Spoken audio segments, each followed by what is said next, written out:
C'est toujours pour moi un plaisir et un devoir de vous informer. Madame, Monsieur, bonsoir.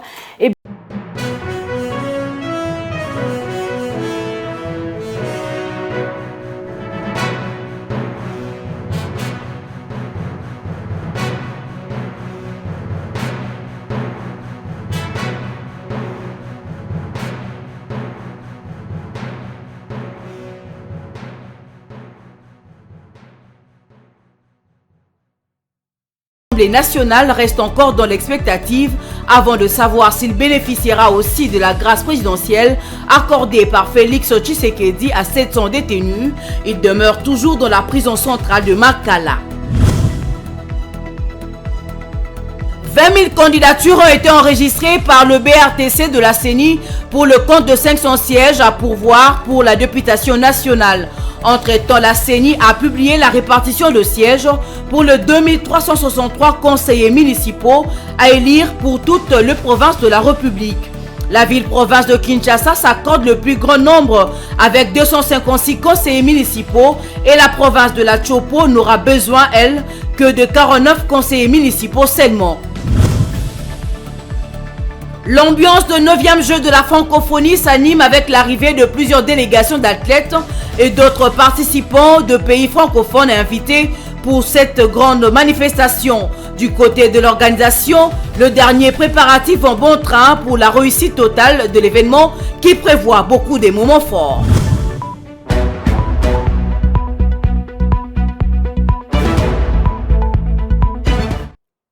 Maître Olivier Sona est l'invité de ce journal. Il est coordonnateur général de la dynamique pour un Congo fort. Il va commenter l'actualité. Bonsoir Maître Olivier. Bonsoir Madame. Bienvenue une fois de plus dans ce journal. Merci. Contrairement à l'information faisant lieu de la libération du président de l'Alliance pour les changements ACH, Jean-Marc Kabound Akabound, est resté dans sa cellule de la prison centrale de Makala. Une prolongation de séjour dans les geôles qui énerve les cadres et militants de son parti qui s'étaient mobilisés spontanément devant la prison en attente de sa libération qui n'aura pu être effective le mardi 25 juillet. À défaut de sa remise en liberté, le camp Kabound prévoit des actions à partir de ce mercredi 26 juillet 2023. Commentaire.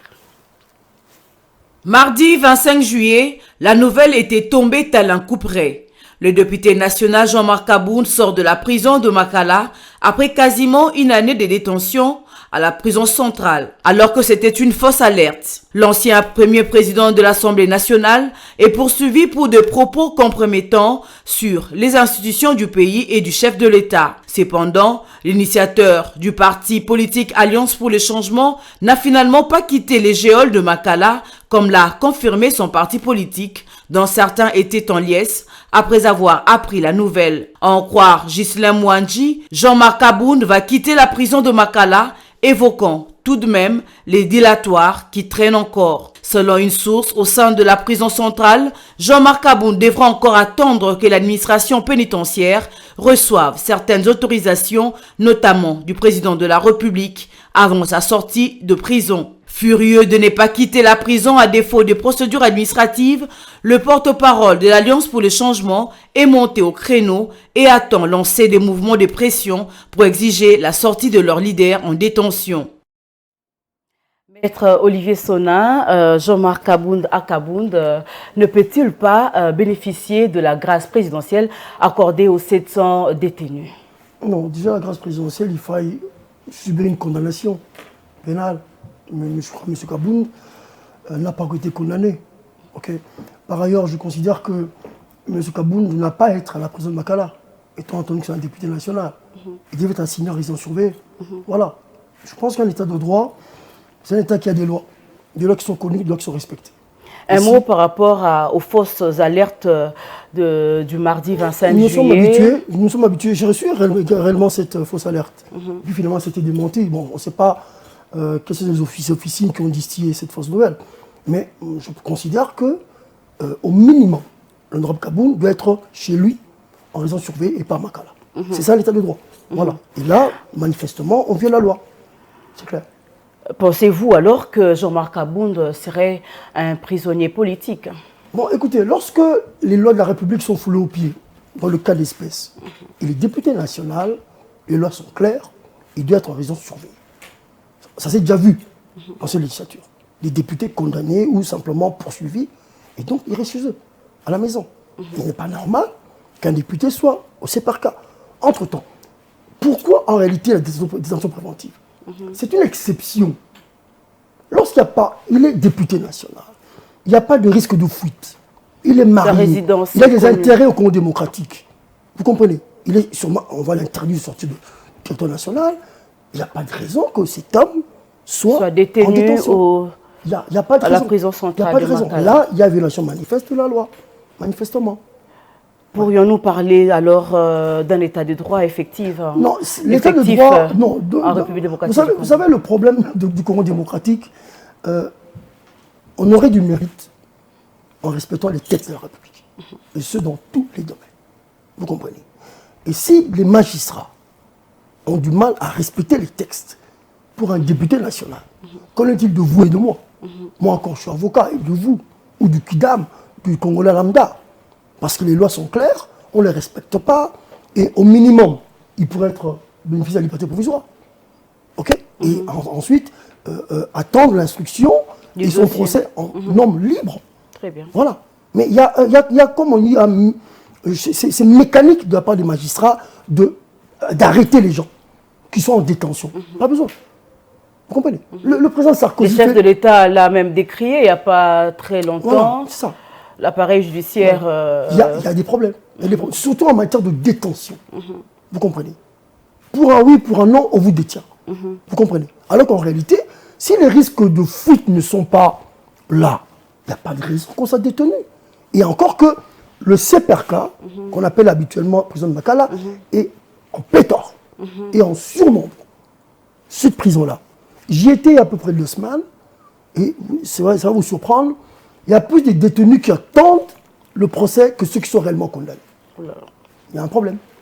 Je reviendrai à vous. La CENI a publié la répartition de sièges pour les élections de conseillers municipaux qui se chiffre à 2363 sièges à pourvoir pour toute la République. En traitant le compte de candidatures enregistrées par la centrale électorale pour les législatives porte à 20 000 pour le 500 sièges de l'Assemblée nationale. Évaluation des statistiques de cet aperçu de la rédaction. Suivez. Il n'y a que la RDC qui soit en mesure de livrer de telles proportions effarantes et quasi extraordinaires en termes de quotas prévus et de ressources humaines éligibles pour les différents scrutins à venir des élections générales. En attendant que l'on calcule combien de candidatures seront enregistrées pour la présidentielle, le rapport de la Commission électorale nationale indépendante CENI fait état de 20 000 candidatures qui ont été déposées aux différents bureaux de réception et de traitement des candidatures pour la députation nationale. 20 000 à multiplier fois 1 000 $ américains, la cagnotte explose et on imagine combien de fonds recotés par la CENI rien qu'avec cette opération de dépôt des candidatures qui démontre la mesure de l'appétit au pouvoir des Congolais à gagner la députation nationale, soit 400 pour chaque poste de député des 500 à pourvoir seulement pour 20 000 adversaires pendant la campagne. C'est presque scandaleux lorsqu'on évalue cette affluence de 20 000 personnes pour 500 sièges. À la députation nationale, il est prévu 780 avec 64 cooptés dans les chefferies contre 104 pour les sénatoriales. On se demande encore combien la CENI va-t-elle enregistrer d'ici là.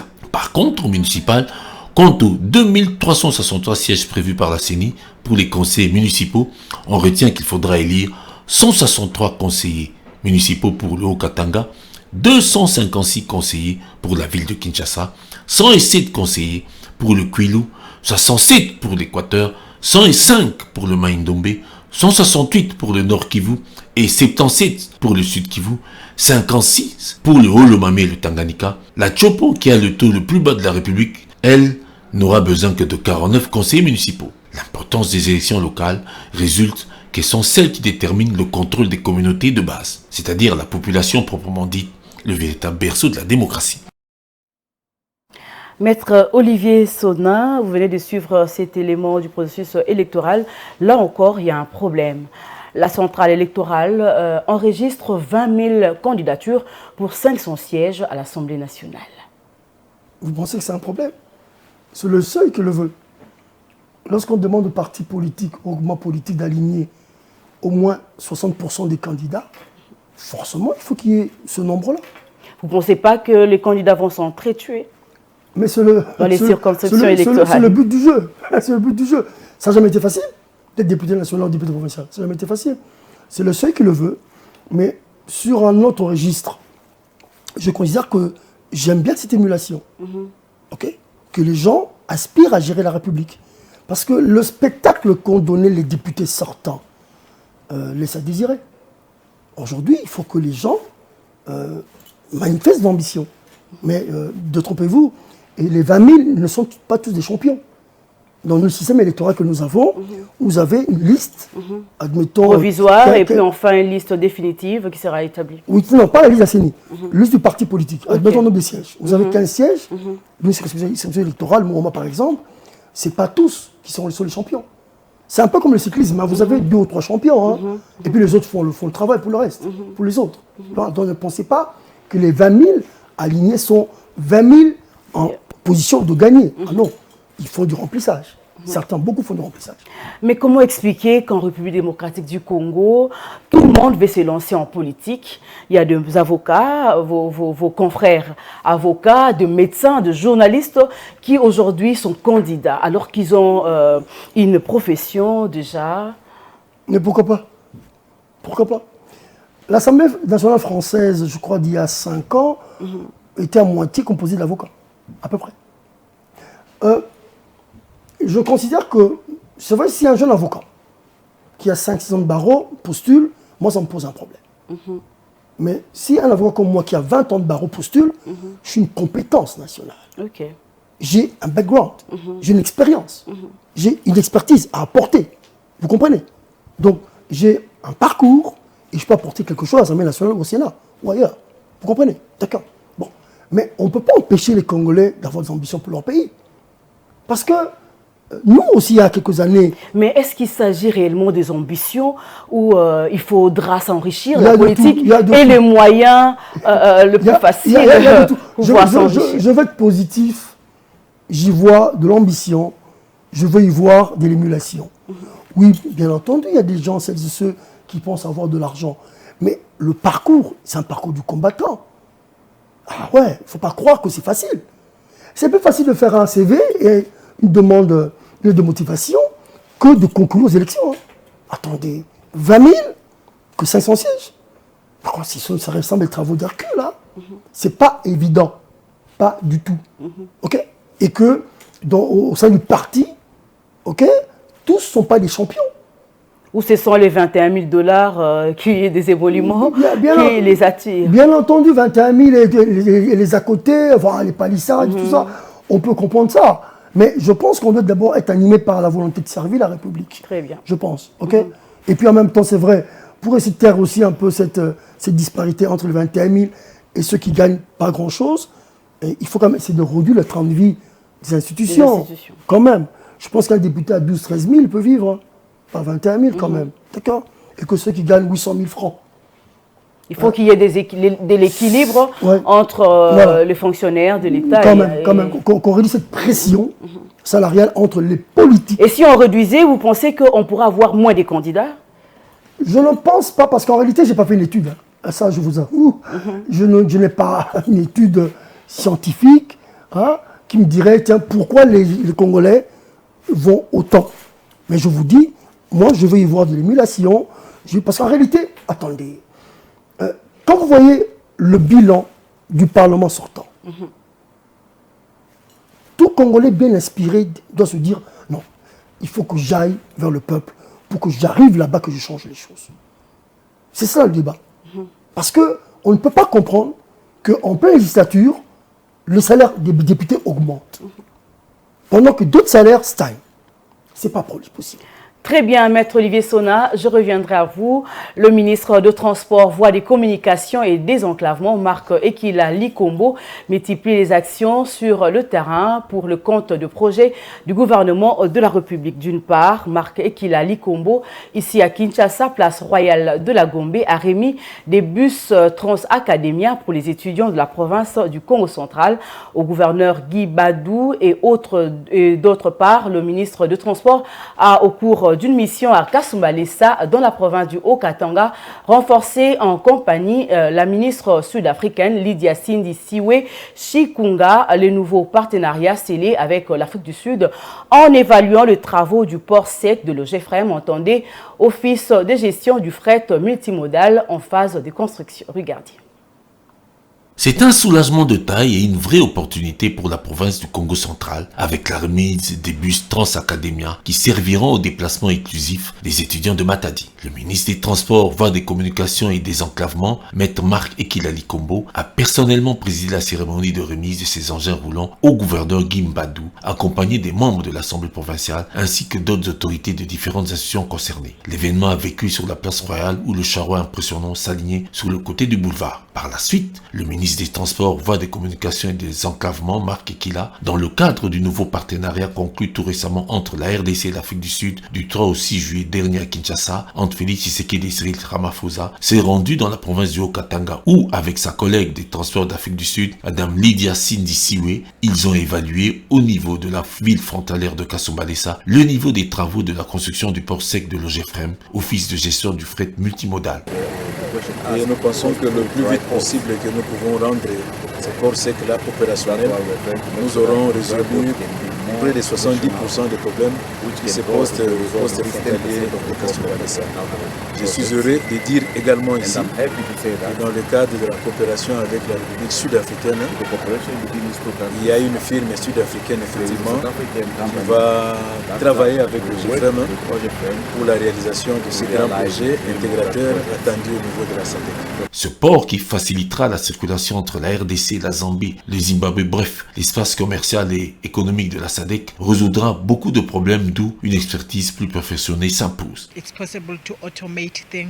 C'est aussi possible d'automatiser les choses. Send to the port earlier, Être envoyé directement au niveau de so that by the time the truck arrives, they already have all the information. Quand les camions arrivent déjà, vous, au niveau de la frontière, vous avez déjà les informations. Afin de plus vite opérationnaliser cette structure de facilitation logistique qu'est le port sec, les deux ministres des Transports de la RDC et d'Afrique du Sud ont signé un protocole d'accord, une fois de plus, au Pullman Grand Hôtel Caravane de Lubumbashi, en présence du vice-gouverneur du Haut-Katanga, Jean-Claude Canfoy, et le directeur général de GFREM, William Kazumba, l'ambassadeur de la RDC en Afrique du Sud, Fidel Moulaja, ainsi que les experts déjà à pied d'œuvre. Voilà pourquoi, lorsque vous êtes passé en route, vous avez certainement trouvé à votre droite un parking, toujours pour les véhicules à export. C'est un parking que nous appelons un parking tampon. En fait, nous essayons de réguler tout ça. Ce parking tampon, comme je le disais, il y a près d'un mois, l'autorité a pris cette décision qu'à partir de cette régulation, nous ajoutions également la question du paiement. Enfin, pour caractériser l'entente parfaite entre les deux pays, les deux ministres ont manifesté leur bonne volonté respective. La carte de la République démocratique du Congo, I give you the map of the GRC, supportée par le Malakite, which is made in malachite, le Congo lui-même est en cuivre. but Congo itself is in copper. Le Congo là qui est en cuivre, il tourne. And the Congo which is in copper is turning. Et derrière là, vous avez l'Afrique. And behind there you have Africa. Thank you very much, Minister. Merci beaucoup, Monsieur le Ministre. Yours, you'll get it when you are in South Africa. Vous aurez votre cadeau quand vous serez en Afrique du Sud. Pour l'instant, vous n'êtes pas venu en Afrique du Sud.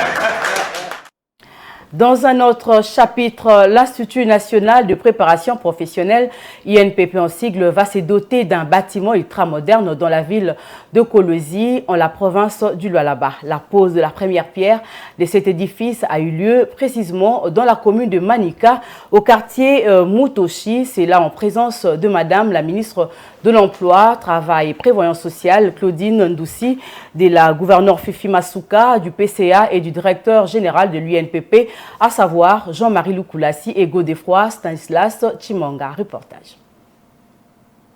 Le projet de construction de ce bâtiment est le fruit de la coopération bilatérale entre la République démocratique du Congo et la République populaire de Chine, endossée par le gouvernement congolais qui va le concrétiser. La pose de la première pierre avec toutes les autorités les plus concernées, dont Madame la ministre de l'Emploi, du Travail et de la Prévoyance sociale, Claudine Ndoussi Kembe, dénote de toute l'importance accordée à ce geste qui s'inscrit dans le cadre du programme d'action du gouvernement qui s'étend entre 2021 et 2023.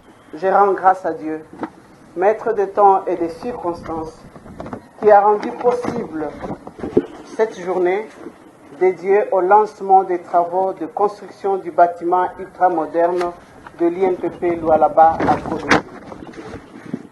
Je rends un vibrant hommage à son Excellence, Monsieur le Président de la République, chef de l'État, Félix Antoine Tshisekedi Tshilombo, pour sa vision éclairée et les instructions combien bénéfiques pour le développement des compétences de la population active en général et de la jeunesse congolaise en particulier.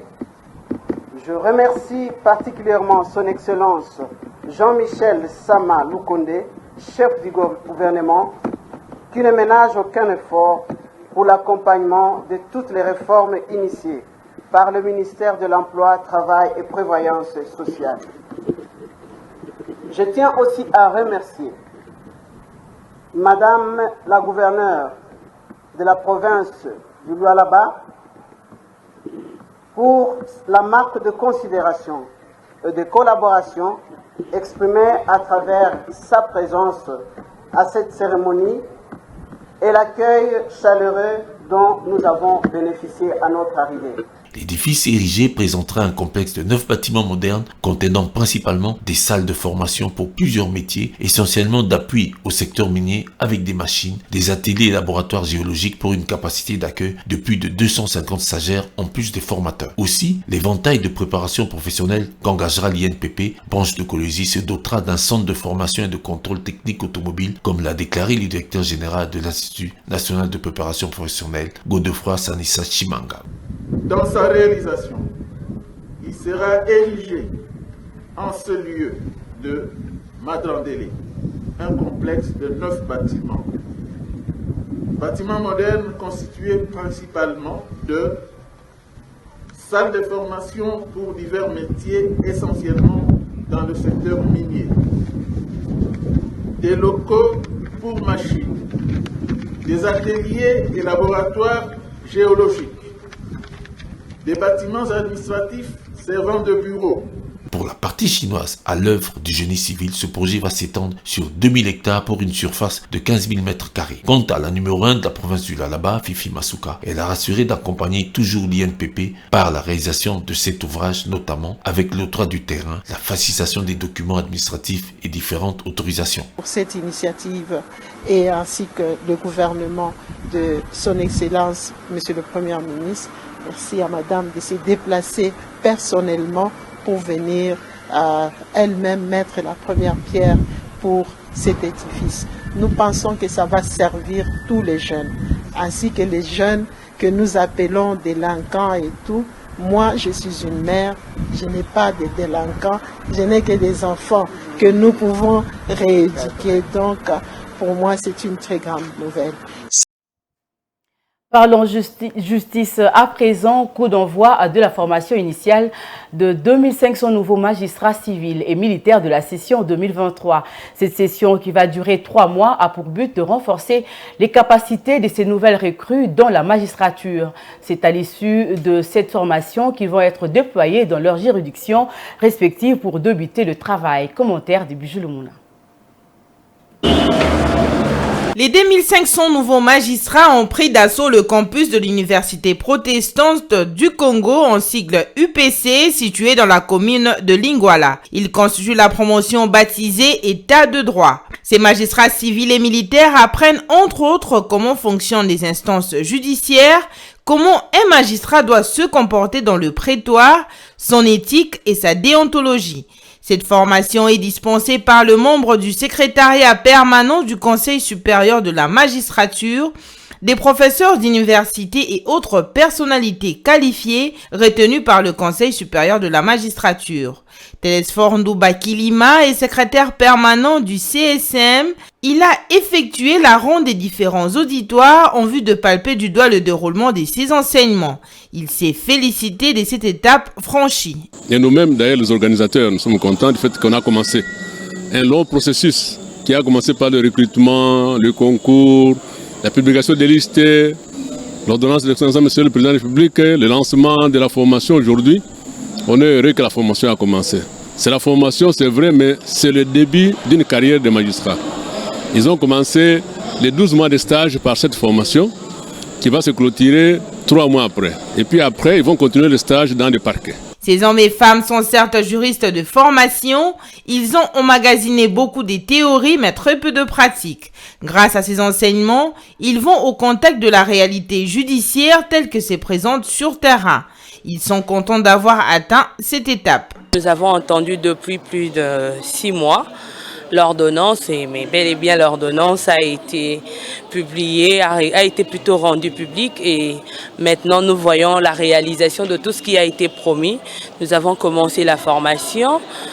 Mes impressions par rapport à la formation, en fait, j'admire parce que nous sommes en train de renforcer d'abord nos capacités. Pourquoi? Parce qu'avant nous avions appris plus la théorie, bien que nous avons effectué des stages dans certaines juridictions, parquets ou sièges, mais ces formations nous permettent de renforcer notre capacité. Parmi ces 2500 candidats, il y en a qui étaient avocats avant de venir dans la magistrature. Une formation comme celle-ci est très bénéfique pour eux. Ça leur permet de mieux appréhender cette nouvelle carrière qu'ils embrassent. Nous autres, nous venons d'un autre corps qu'on appelle le corps d'avocats. Maintenant, par la suite, nous sommes devenus aujourd'hui magistrats. Et ce qu'ils sont en train de nous enseigner, ce sont des choses purement techniques qui étaient aussi internes et cachées dans le corps de la magistrature. Après ces 3 mois de formation, ces nouvelles recrues vont aller en stage pendant 9 mois, ce qui leur fera 12 mois d'apprentissage. Étant baptisés État de droit, les justiciables fondent l'espoir que la présence de ces nouveaux magistrats changera le visage de la justice congolaise longtemps ternie. Voilà, c'était les commentaires des Bijou Lumuna. Maître Olivier Sona, 2500 nouveaux magistrats. Pensez-vous que, dénommés d'ailleurs État de droit, vous pensez qu'ils vont apporter un vent nouveau au sein de la magistrature RDC? Pour autant qu'ils s'en tiennent à l'éthique et à la déontologie, je salue cette formation. Et je pense, enfin, la plupart, enfin tous sont juristes. Sont juristes. 3 mois. C'est la première condition. Oui, ils sont juristes, donc ils connaissent les bases de la science juridique. Maintenant, ils vont faire 3 mois de formation et 9 mois de stage. Ce que moi je leur demande tout simplement, c'est juste de l'éthique et de la déontologie. Et le respect envers, bien entendu, nous, le corps des avocats. Parce que parfois, ce n'est pas toujours le cas. Voilà. Puisqu'on les appelle promotion État de droit, c'est un souffle pour la magistrature, l'appareil judiciaire en RDC, où il faudra vraiment que les chefs de l'État ou le ministre de la Justice soient vraiment très sévères par rapport à leurs prestations, par rapport à tout ce qui se raconte autour de procès en RDC. Madame, moi je ne suis pas friand des slogans, des dénominations, État de droit, tout ce que vous voulez, non. Ce qu'on leur demande, d'être compétents. Ils sont juristes, ils ont le minimum. Parce qu'ils sont passés par un test, okay. On a retenu 2500, d'autres viendront, les 2500 autres. On leur demande simplement de la compétence, de l'éthique et le respect de la déontologie. Très bien. Ils sont au service de la République, un point trait. Voilà. Le président n'a pas à se mêler de la justice, c'est un corps à part. Mais simplement aussi que la hiérarchie... Sanctionner quand il le faut. C'est pas le job du président. Quand il y a des dérapages. Que la hiérarchie sanctionne. Mais aussi que la hiérarchie ne soit pas tout le temps sur... le droit d'injonction et qu'on laisse faire les magistrats. Parce qu'au niveau du parquet, c'est la verticalité, hein, vous comprenez? Et donc, j'aime assez l'expression, le chef vous appelle collègue, vous l'appelez chef. Ils sont un peu coincés. Qu'ils fassent leur job, qu'ils soient compétents, qu'ils respectent l'éthique, qu'ils respectent de l'autologie et qu'ils n'oublient pas qu'ils sont au service du peuple parce que c'est la justice qui élève une nation. Très bien. Ce journal se poursuit. Renforcement du dialogue entre le pouvoir public et les organisations de la société civile pour la gouvernance participative en République démocratique du Congo. Telle est la thématique de la télé lancée le mardi 25 juillet à Kinshasa par la cellule de liaison parlementaire provinciale en collaboration avec le cadre de concertation provinciale de la société civile. Objectif poursuivi, contribuer à l'enracinement de la démocratie en République démocratique du Congo. Lieu, salle Monseigneur Mouzirois au Centre culturel Boboto. Images et commentaires. Le dialogue n'est pas toujours permanent et facile entre les représentants des pouvoirs publics et ceux des organisations de la société civile en République démocratique du Congo. Le lancement de cet atelier sous l'égide de l'Église anglicane du Congo, atelier placé sous le thème évocateur de renforcement du dialogue entre les pouvoirs publics et les organisations de la société civile pour une gouvernance plus participative, s'inscrit dans l'objectif évident d'harmoniser les vues et les opinions souvent divergentes des autorités avec les activistes de la société civile sur le terrain des opérations et des responsabilités sociopolitiques. La société civile est là pour constituer un corps avec les pouvoirs publics afin de voir le développement de la population à la base, afin de voir la démocratie en train de marcher comme il se doit. Invité comme partie prenante à ce projet d'harmonisation vers une démocratie plus ouverte et inclusive, un représentant de l'hôtel de ville de Kinshasa, des bourgmestres, des députés nationaux et provinciaux, ainsi que les membres de la société civile qui vont au cours de ces assises prendre en compte les prérogatives de chacune des parties prenantes pour permettre un dialogue plus inclusif et tolérant. Vœu de l'Église anglicane du Congo via le BDC, Bureau de développement communautaire. Ce dialogue doit effectivement avoir lieu avec les autorités. Et souvent, on arrive, comme on avait dit tout à l'heure, il y a blocage entre la société civile et les autorités. Le courant, souvent, ça ne passe pas. Alors les gens, les uns et les autres, doivent être humbles. Ils doivent être humbles pour se mettre ensemble, parler, dialoguer, afin de prélever les problèmes qui se posent au niveau de la population. C'est très important. Nous sommes en train de voler vers des élections. Sans dialogue, on ne sait pas ce qui peut arriver. Alors s'il y a dialogue, je crois que ça va aplanir même le terrain, l'espace politique. Ce projet de renforcement du dialogue entre la société civile et les pouvoirs publics, prévu pour 3 ans, financé par Diaconia, Christian Aid et l'Union européenne, porté par la cellule de liaison parlementaire provinciale CLP Pékin pour l'enracinement de la démocratie plus pratique, s'étendra à 7 provinces dont l'Équateur, le Kasaï central, le Congo central, le Kwango, le Kwilu et la ville-province de Kinshasa. Voilà, Maître Olivier Sona, vous venez de suivre cet élément. Que pensez-vous des activistes qui ne sont toujours pas d'accord avec le pouvoir public sur certains sujets? Ils sont dans leur rôle, c'est leur job. Okay, je salue ça, c'est une très belle initiative. Okay, parce qu'effectivement, on ne demande pas à la société civile. La société civile est un contre-pouvoir. C'est un contre-pouvoir. Vous comprenez? C'est qu'il y a un parti majoritaire qui gère et puis il y a l'opposition. Le peuple se retrouve dans la société civile. Les militants se retrouvent dans les partis politiques. Mais le peuple se retrouve dans la société civile. Et c'est important que ce dialogue-là s'installe. Okay? Parce que parfois, les pouvoirs publics n'écoutent pas. Et c'est important d'installer ces cadres de concertation où on doit s'écouter pour la paix sociale. C'est important. Surtout que nous sommes à une période assez sensible, une période préélectorale. C'est important d'apaiser les tensions, parce que les tensions montent, il y a du tribalisme, il y a l'intolérance. C'est important, je suis heureux que ce soit les hommes d'église, comme on dit, les princes de l'église, qui puissent être, je veux dire, à la pointe de cette activité. Mais parfois, on les accuse de ne pas être au milieu du village. Oui, vous savez, ceux qui accusent aujourd'hui étaient soutenus hier par les mêmes évêques. Justement. Qu'on ne soit pas amnésiaque non plus, quand même. Voilà. Très bien, parlons francophonie avant de boucler cette édition du journal.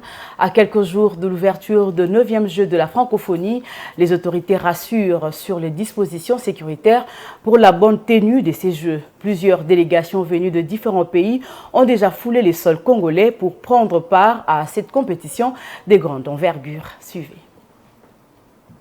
Les 9e Jeux de la francophonie vont se dérouler à Kinshasa pendant 10 jours. Durant cette période, la capitale de la République démocratique du Congo deviendra en même temps la capitale francophone. En dépit du désistement de certaines délégations, il y en a qui font le déplacement de Kinshasa pour participer à cette grande fête francophone. Le directeur du Comité national de Jeux de la francophonie, Isidore Kwanja, ne cache pas sa joie de recevoir ces délégations dans le plus grand pays francophone du monde. Aujourd'hui, je vous annonce qu'il y a plusieurs délégations qui sont arrivées, les Français, les Marocains, les Libanais, plusieurs autres délégations sont arrivées. Presque l'essentiel de délégations, parce que nous avons déjà ouvert officiellement les villages de jeux. L'essentiel d'athlètes sont déjà arrivés ici à Kinshasa. Je pense que le dernier à intégrer la cité universitaire, ça serait bien évidemment la délégation congolaise. Le gouvernement, par le biais du vice-premier ministre, ministre de l'Intérieur, a tenu à rassurer la population que les services de sécurité sont sur le qui-vive pour sécuriser les sites, les athlètes, les personnes et leurs biens lors de cet événement. Les autorités veulent de jeu sans incident majeur. Ma présence ici, c'est pour rassurer au public congolais que les conditions sécuritaires seront bonnes. La communauté de renseignement, les services de sécurité et de défense se sont réunis ces derniers jours. Nous avons mis en place un plan de sécurisation des Jeux de la francophonie et le chef de l'État a recommandé l'incident zéro. Ça veut dire, du début à la fin des Jeux de la francophonie, le chef a instruit pour qu'il n'y ait aucun dérapage. À noter que le 9e jeu de la francophonie ne connaîtra pas la présence de la secrétaire générale de l'Organisation internationale de la francophonie, la Rwandaise Louise Mushikiwabo, qui n'a pas reçu l'invitation à en croire son porte-parole.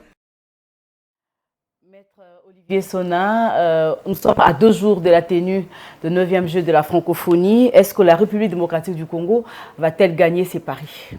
Je l'espère profondément, je l'espère. Moi, j'ai salué ces jeux qui ont connu un petit retard, quand même, les travaux en tous les cas. Mais là, je pense qu'on va tenir les délais. On va tenir les délais. Il y a des délégations qui arrivent déjà, qui sont logées au niveau du campus universitaire. J'espère, je croise les doigts, que ça va bien se passer. C'est une opportunité extraordinaire pour le Congo démocratique. C'est une très belle fête pour nous. Il faut que les Congolais voient ça comme cela. Ce pays, à un moment donné, a vécu en vase clos.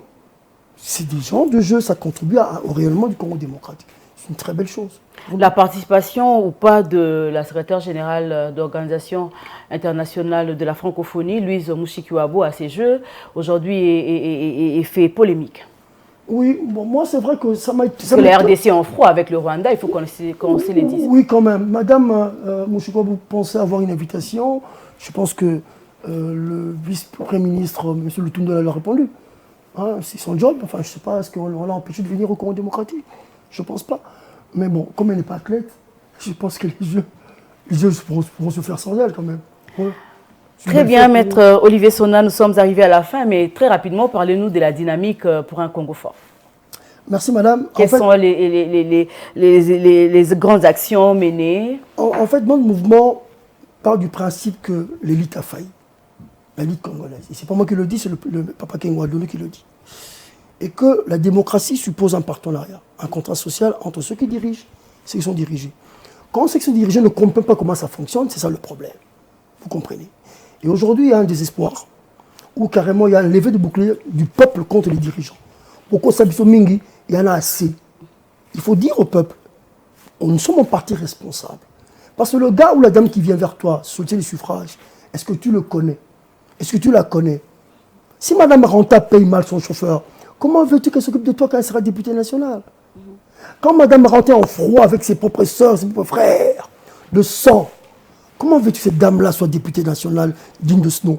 Le débat, c'est le peuple. Okay. Il faut checker ceux qui viennent vers nous. C'est nous, c'est ça le job que nous faisons. L'éveil citoyen, c'est qui un citoyen? Ceux qui vont voter le 20 décembre, sauf imprévu. La République, c'est la mère patrie. Le patriotisme, aimer ce pays, on n'a que ce pays. Vous savez ce qui se passe à l'Est du Congo démocratique? Vous savez, c'est comme les 5 doigts de la main. Quand un doigt souffre, c'est la main qui souffre. Vous comprenez? C'est à nous, peuple congolais, de prendre conscience. Le job que nous faisons, c'est dire au peuple congolais, prenons-nous en charge, comme l'a dit Mosé Laurent Kabila, mais comme l'a dit Étienne Tshisekedi, que c'est l'intérêt général. Et comme le dit la Bible, certains, nous on n'est pas contre les gros salaires, pour autant que les autres ne manquent de rien. Donc c'est le travail que nous faisons au sein du peuple. C'est vrai, madame, c'est pas évident.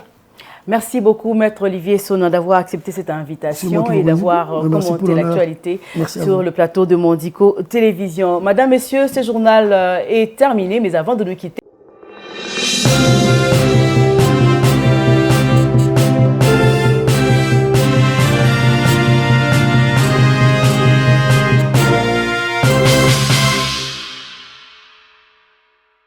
Corps libre comme l'ont prétendu certaines fausses informations. Le sort de l'ancien président national de l'UDPS et premier vice-président de l'Assemblée nationale reste encore dans l'expectative avant de savoir s'il bénéficiera aussi de la grâce présidentielle accordée par Félix Tshisekedi à 700 détenus. Il demeure toujours dans la prison centrale de Makala.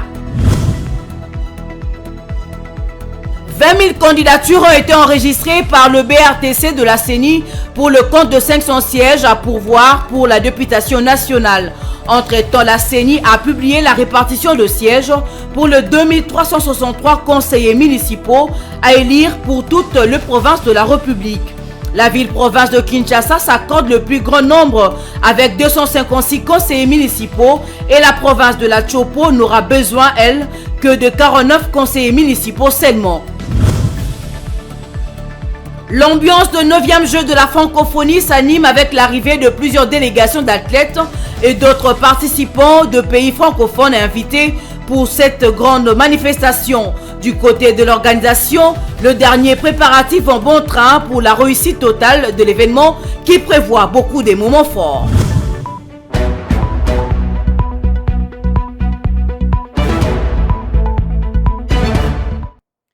C'était le journal de la rédaction. Merci de l'avoir suivi. Restez branchés au programme de Mondico Télévision. Bonsoir.